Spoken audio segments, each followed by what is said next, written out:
Hey guys, a super exciting visit today. I'm down at East Brisbane visiting Ian, our new National Mushroom Network member, and he's just purchased a 2.0 Shroom Room, which is our new development in the Shroom Room range, which enables a lot easier to clean, a greater yield of mushroom, a longevity in the product, and something that has been popular over the last 3 weeks. We've now officially launching it to the public, and I want to show you what it's all about. Let's go meet Ian, hey? Can I join you, Ian? Absolutely, Craigie. Excellent. I just wanted to talk about Mushroom Head and your business, Mushroom Head, and why you joined the National Mushroom Network. Yep. What was your main motives behind joining? One of the big motives was to actually free up some time. So I've been working in ENGOs fundraising for over 15 years. Okay. One of the big parts of my life is the actual environmental activism side of things, because obviously without a safe climate, it doesn't matter what we're doing. We don't have a future. Yeah. Amazing. And Matt lives 10 minutes down the road from you. Yeah. And you're both in the National Mushroom Network, and you're working collaboratively to supply mushrooms in the area. So it's not like there's a competition. No. It's a way of producing food, decentralising the food system. Can you talk about how working with Matt has been and what you've learned from him regarding selling the retail products alongside the fresh mushrooms, and how that's something you might be aiming for as well? Yeah, absolutely. Matt has been brilliant from day one.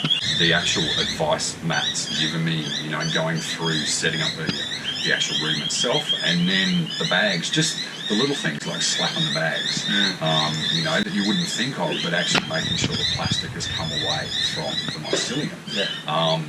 It's been those little things, and then getting the opportunity to head to the Milton markets and actually see Matt and Kim see the stall they'd set up, how they set it up, how they talk to people, just gave me so many more ideas of actually what I'm going to be doing in the future as well. Amazing. Great. Well, let's. I've brought some pink mushrooms for your Shroom Room today. Yep. Do you want to show everyone how to cut open the bags and place them in the room? Yeah. Because you've got a market, not this weekend, but next weekend, so it'll be really good timing for your harvest to take place in 8 to 10 days prior to the market. Yep. Let's do it. Sweet as. The first lot of bags we put in a week and a half ago. They're kind of going crazy. Wow. They're looking great, eh? So The new mushroom dealer in town. Yeah, absolutely. Great.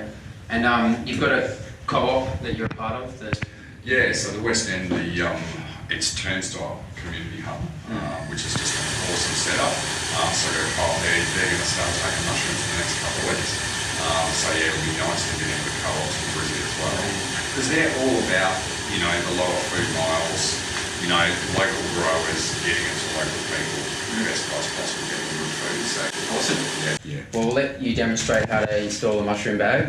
You're a full-time mushroom grower. I'm still learning on the mushroom bags, but one of the big things Matt did suggest is to actually give the bags a bit of a slap and just make sure that the plastic has actually come free.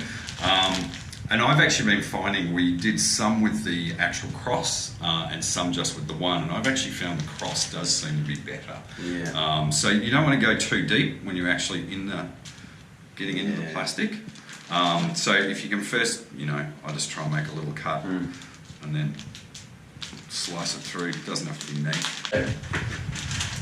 And it's pretty simple. It's really not that hard to actually open your mushroom bags. It's not that complicated, which is kind of good.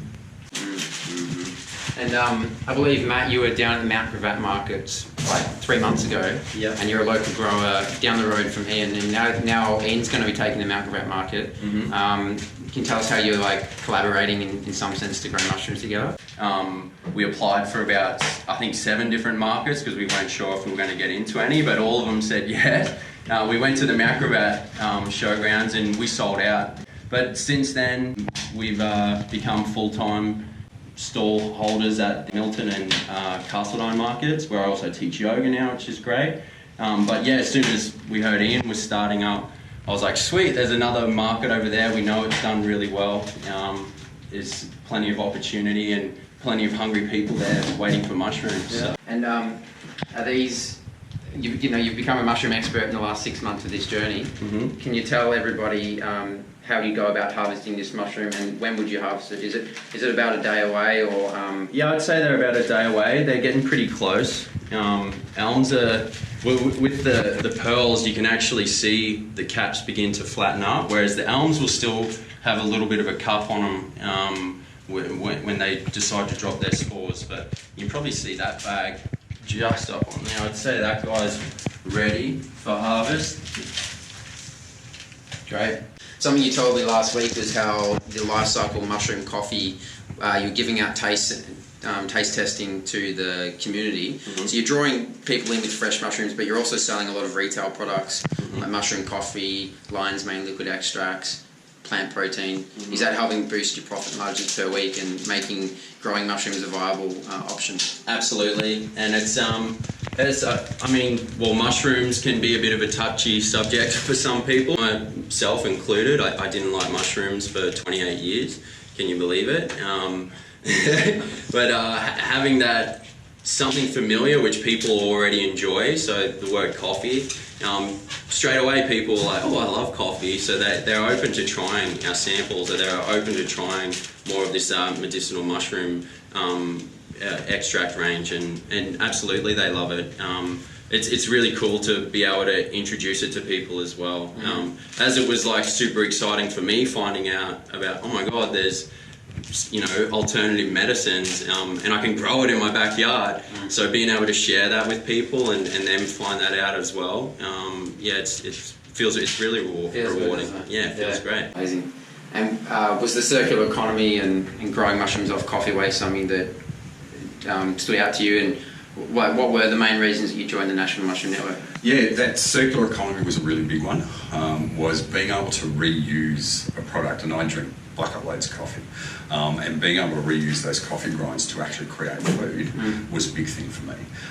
But the biggest thing was that decentralising food production. There is a real issue with a lot of people not having food security, and also the fact that so much food comes from thousands of miles away. So actually being able to bring down the carbon footprint of food as well. Being in East Brisbane, nearly in the heart of the city, and being able to grow mushrooms in my own backyard, it's just brilliant.